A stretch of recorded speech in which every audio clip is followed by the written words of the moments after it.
आप सभी का शाम संगीत अकादमी में स्वागत है। आज हम बात करेंगे आलाप, तोड़ा, झाला के साथ गतों को स्वरलिपि में लिखना। और आज की ये चर्चा बहुत ही गहरी और दिलचस्प होने वाली है। बिल्कुल। शुरुआत करने के लिए सोचिए कि हम एक बहुत ही भव्य और विशाल इमारत के सामने खड़े हैं। बाहर से देखने पर वह इमारत एक जादू जैसी लगती है। हाँ, उसकी नक्काशी, उसके खंबे, उसकी छत, सब कुछ बहुत सुंदर लगता है। एकदम सही। जब हम किसी वाद्य यंत्र पर, जैसे कि सितार या सरोद पर कोई राग सुनते हैं, तो वह अनुभव भी बिल्कुल वैसा ही जादुई होता है। मतलब ऐसा लगता है कि ये सब अपने आप हवा में बन गया हो। लेकिन ऐसा होता नहीं है। उस भव्य इमारत को बनाने से पहले कागज पर एक ब्लूप्रिंट तैयार किया जाता है। हाँ, और वाद्य संगीत की इस बेहद जटिल और खूबसूरत वास्तुकला को, मतलब आर्किटेक्चर को, कागज पर सुरक्षित रखने के लिए हमें जिस ब्लूप्रिंट की जरूरत होती है उसे ही स्वरलिपि या नोटेशन कहते हैं। और आज हमारा मुख्य उद्देश्य इसी ब्लूप्रिंट को डिकोड करना है। बिल्कुल। हम ये समझेंगे कि भातखंडे पद्धति के अंतर्गत वाद्य रचनाओं को कैसे लिपिबद्ध किया जाता है। इसमें आलाप, गत, तोड़ा और झाला सब शामिल हैं। देखिए, ये जो ब्लूप्रिंट वाला रूपक है, ये वाद्य संगीत की पूरी प्रक्रिया को समझने के लिए एकदम सटीक है। वो कैसे? क्योंकि जिस तरह से कोई भी इमारत हवा में नहीं बन जाती, उसकी एक नींव होती है, दीवारें होती हैं और फिर छत डलती है, बिल्कुल वैसे ही एक संपूर्ण वाद्य प्रस्तुति भी अचानक से किसी तेज धुन के साथ शुरू नहीं हो जाती। हाँ, उसका भी एक लॉजिकल क्रमिक विकास होता होगा। एकदम सही। इसे हम क्रोनोलॉजिकल परफॉर्मेंस आर्क कह सकते हैं। स्वर लिपि में किसी भी रचना को लिखने से पहले हमें इस पूरे क्रम को समझना होता है। तो ये सफर शुरू कहाँ से होता है? ये सबसे पहले शुरू होता है आलाप से। आलाप विलंबित होता है, यानी बहुत धीमी गति में, और सबसे अहम बात यह है कि ये निर्ताल होता है। मतलब इसमें कोई ताल नहीं होती? बिल्कुल। आलाप के बाद एक पल्स जुड़ती है जिसे जोड़ कहते हैं। और फिर हमारी इमारत की मुख्य दीवारें खड़ी होती होंगी। हाँ, गत के रूप में, जो ताल के साथ बजती है। उस गत के बीच बीच में तोड़ा बजाया जाता है, जो बहुत तेज स्वर समूह होते हैं। और अंत में ये पूरी प्रस्तुति झाला की तूफानी गति के साथ अपने चरम शिखर पर पहुंचती है। बिल्कुल ऐसा ही है। तो चलिए इस संगीतमय इमारत की बिल्कुल नींव से शुरुआत करते हैं, यानी आलाप। ठीक है। आलाप के कॉन्सेप्ट में जो बात सबसे ज्यादा फैसिनेटिंग लगती है वो यही है कि ये पूरी तरह से निर्ताल स्वरूप का होता है। हाँ, संगीतकार पर ताल या लय का कोई कड़ा बंधन नहीं होता। कोई तबला नहीं बज रहा होता है उस वक्त। इसका उद्देश्य सिर्फ और सिर्फ राग की स्थापना करना है। एकदम सही कहा। वाद्य यंत्र पर कलाकार राग के असली स्वरूप को, उसके भाव को और स्वरों की शुद्धता को बहुत ही धीमी गति में एक्सप्लोर करता है। चूंकि गति इतनी धीमी होती है तो उस भाव को उभारने के लिए खास तरह की तकनीक चाहिए होती होगी। बिल्कुल। अगर आलाप को ध्यान से सुना जाए तो उसमें तान या मिज़राब के भारी बोलों का प्रयोग बिल्कुल नहीं होता है। तो फिर क्या इस्तेमाल होता है? इसके बजाय वाद्य यंत्रों पर मींड और गमक का सबसे अधिक इस्तेमाल किया जाता है। रुकिए, जो लोग शायद इन तकनीकी शब्दों से वाकिफ ना हो उनके लिए इसे थोड़ा आसान कर देते हैं। मींड को हम कैसे विजुअलाइज कर सकते हैं? मींड का मतलब है एक स्वर से दूसरे स्वर तक बिना आवाज को खंडित किए एक ग्लाइड के जरिए पहुंचना। जैसे सितार में तार को खींचकर एक नोट से दूसरे नोट तक जा जाता है। हाँ, ये एक तरह का ठहराव, एक बहुत ही गहरी गंभीरता और इमोशन लेकर आता है। और गमक क्या होता है? गमक उसी स्वर में एक भारी कंपन या ऑसिलेशन पैदा करता है। आलाप में इन्हीं दोनों के जरिए राग की आत्मा को जगाया जाता है। क्या बात है। और जब ये शांत हिस्सा पूरा हो जाता है तब शुरू होता है जोड़। बिल्कुल। आलाप के ठीक बाद जोड़ वो कड़ी है जहां अभी भी तबला नहीं बज रहा है, लेकिन वाद्य यंत्र पर ही मिज़राब के जरिए एक लयकारी स्थापित कर दी जाती है। हाँ, ये जोड़ असल में वो पुल है जो इस निर्ताल दुनिया को धीरे धीरे गत की तालबद्ध दुनिया की ओर ले जाता है। लेकिन यहाँ पर एक बहुत बड़ा लॉजिकल सवाल खड़ा होता है। वो क्या? हम बात कर रहे हैं स्वर लिपि की, यानी संगीत को कागज पर लिखने की। जिस चीज में कोई ताल ही नहीं है, कोई निश्चित मात्रा ही नहीं है, उसे भला भातखंडे पद्धति में कागज पर लिखा कैसे जाता है? यही तो भातखंडे पद्धति की खूबसूरती है। आलाप को लिपिबद्ध करने के नियम बिल्कुल अलग और बहुत स्वतंत्र हैं। अच्छा। क्योंकि इसमें कोई ताल नहीं है, इसलिए आलाप की स्वर लिपि लिखते समय किसी भी खड़ी रेखा यानी वर्टिकल लाइन का उपयोग नहीं किया जाता। मात्रा का भी नहीं? नहीं, मात्रा का भी नहीं। यहाँ पर स्वरों के अनवरत बहाव को दर्शाना ही सबसे जरूरी है। इसके लिए मींड और गमक जैसे चिन्हों का उपयोग होता है। और कोई खास चिन्ह? हाँ, सबसे महत्वपूर्ण है डैश का प्रयोग। डैश यानी जो हम इंग्लिश पंक्चुएशन में इस्तेमाल करते हैं। हाँ, बिल्कुल वैसा ही। उदाहरण के लिए अगर ये दिखाना है कि कलाकार को एक स्वर पर रुकना है या उसे लंबा खींचना है, तो हम लिखेंगे सा और उसके आगे एक डैश लगा देंगे। सा और फिर डैश। हाँ, या फिर अगर कोई फ्रेज है तो उसे लिखेंगे नी ध डैश या ध नी सा मा डैश। तो ये डैश वादक को ये बताता है कि इस स्वर की गूंज को कितनी देर तक बरकरार रखना है। एकदम सही। ये कोई गणित नहीं है कि 1 सेकंड ही रुकना है, बल्कि ये राग के बहाव को दर्शाने का एक बहुत ही विजुअल तरीका है। ये तो हुई हमारी नींव, जहां राग का भाव स्थापित हो गया। बिल्कुल।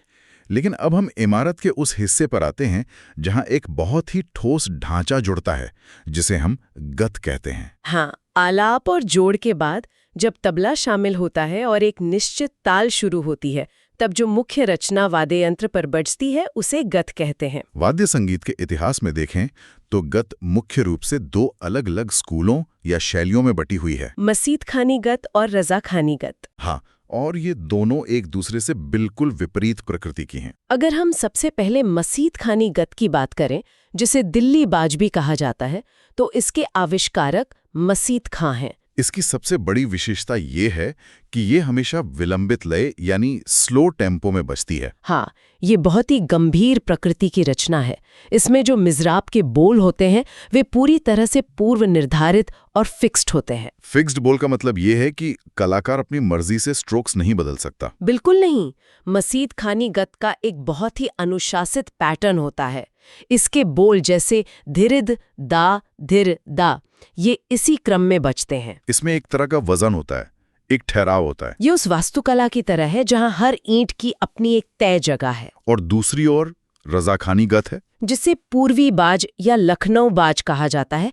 इसके आविष्कारक गुलाम रजा खां हैं। इसकी लय मसीद खानी के एकदम विपरीत द्रुत यानी फास्ट टेम्पो होती है। और इसका जो स्वभाव है वो बहुत ही तीव्र और चंचल होता है। इसमें मसीद खानी जैसा कड़ा अनुशासन नहीं होता, बल्कि बोलों की बहुत अधिक विविधता होती है। लयकारी का इतना अधिक प्रयोग होता है कि ये सुनने में बहुत एनर्जेटिक लगती है। लेकिन चुनौती ये है कि इन दोनों ही गतों को, जो ताल के साथ बज रही हैं, कागज पर सटीक रूप से कैसे उतारा जाए। यहीं पर भातखंडे स्वर लिपि पद्धति का साइंटिफिक सिस्टम काम आता है। हाँ, और इस सिस्टम को डिकोड करना वाद्य संगीत के किसी भी विद्यार्थी के लिए सबसे पहला कदम है।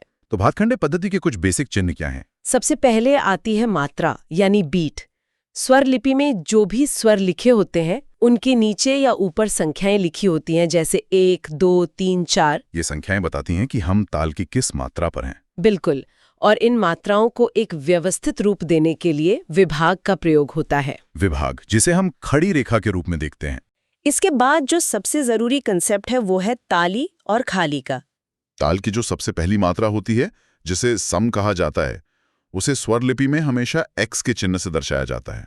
हाँ, उसके बाद दूसरी ताली के लिए 2 और तीसरी ताली के लिए 3 लिखा जाता है। और जहां खाली होती है, मतलब जहां हाथ हवा में लहराया जाता है और ताली नहीं बजती, उसे दर्शाने के लिए शून्य का इस्तेमाल होता है। ये शून्य खालीपन का प्रतीक है।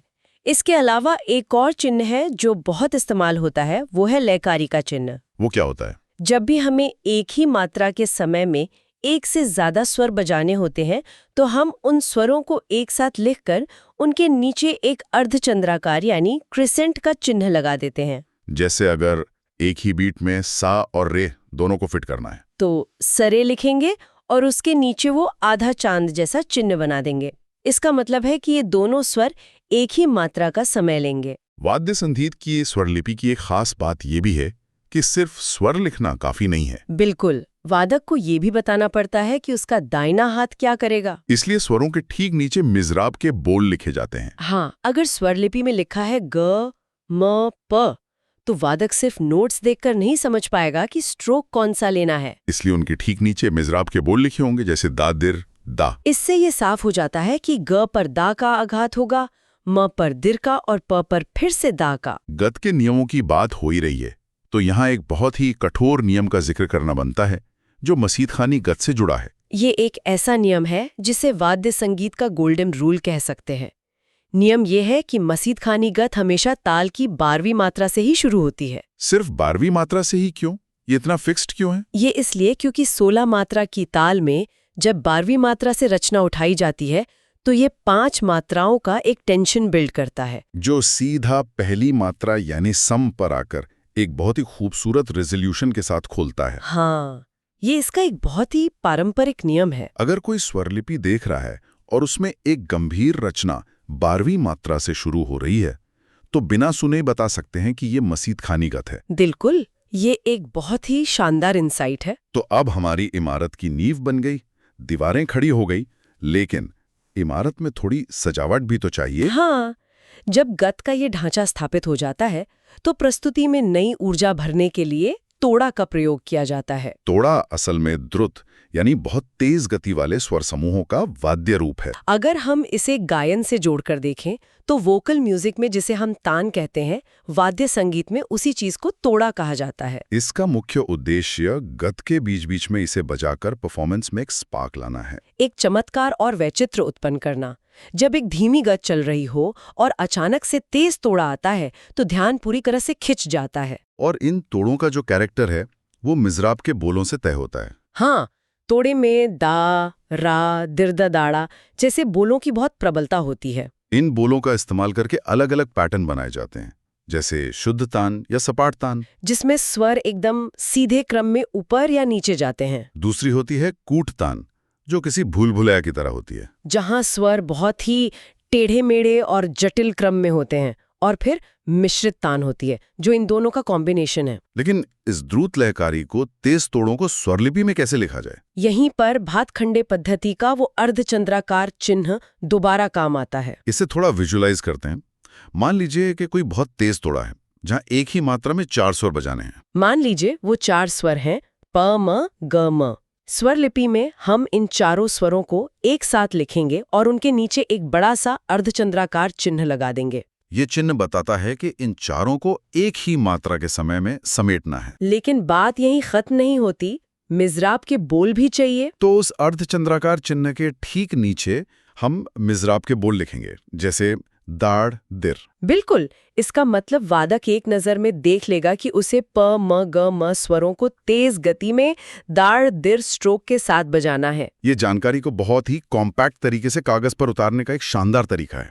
ऐसा लगता है जैसे एक बड़ी जिप फाइल को छोटे से आइकन में बदल दिया हो। सही कहा, अर्धचंद्राकार चिन्ह देखा और समझ गए कि यहाँ स्पीड बढ़ानी है। और स्पीड की बात हो ही रही है तो अब हम इस आर्किटेक्चर के सबसे ऊपरी हिस्से की ओर बढ़ते हैं, प्रस्तुति का एकदम क्लाइमैक्स, जिसे झाला कहा जाता है।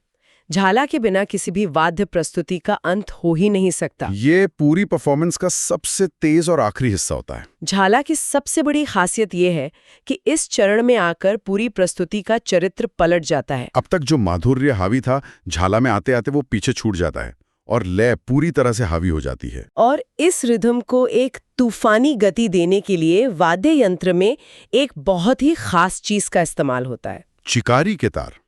सितार या सरोद में मुख्य तारों के अलावा कुछ सहायक तार होते हैं जिन्हें चिकारी कहा जाता है। झाला में इन तारों का जो रोमांचक उपयोग होता है वो अद्भुत है। ये एक तरह से इनबिल्ट मेट्रोनोम का काम करते हैं। झाला में इन चिकारी के तारों पर लगातार और बहुत ही तीव्र आघात किया जाता है। इससे एक गूंजता हुआ रिदम तैयार होता है। झाला के मुख्य बोल सिर्फ 2 ही होते हैं, दा और रा। इन दोनों में फर्क क्या है? दा का आघात मुख्य तार पर किया जाता है जहां से स्वर निकलता है, और रा का आघात उन सहायक चिकारी तारों पर किया जाता है। झाला का जो सबसे आम पैटर्न होता है वो 4 मात्रा का होता है, दा, रा, रा, रा। यानी एक प्रहार मुख्य तार पर और लगातार 3 प्रहार चिकारी पर। ये पैटर्न जब तेज गति में बजता है तो जबरदस्त ऊर्जा पैदा करता है। और इसे स्वरलिपि में लिखना भी बहुत ही स्पष्ट है।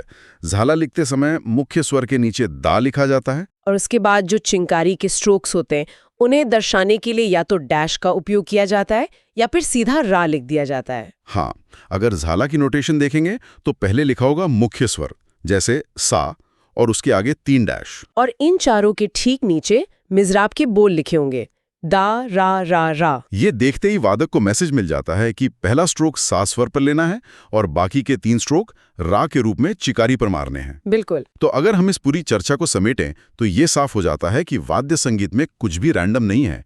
इसका एक मजबूत और तार्किक व्याकरण है। एक वाद्य प्रस्तुति आलाप की गहरी शांति से शुरू होती है, फिर वो जोड़ के पुल से गुजरती हुई गत के कड़े अनुशासन में प्रवेश करती है, मसीद खानी या रजा खानी के रूप में अपनी प्रकृति तय करती है, बीच बीच में तोड़े की चंचलता से चौंकाती है और अंत में झाला की तूफानी गति पर जाकर एक भव्य समापन करती है। और यहाँ जो सबसे गहरी बात समझनी चाहिए वो ये है कि भातखंडे पद्धति में इन सभी तत्वों का सटीक अंकन ही असली कुंजी है, जिसने वाद्य संगीत की इस पुरानी परंपराओं को आज तक सुरक्षित रखा है। अगर ये तार्किक स्वरलिपि नहीं होती तो शायद इतनी सदियों पुरानी रचनाएं समय के साथ अपना मूल स्वरूप खो बैठती।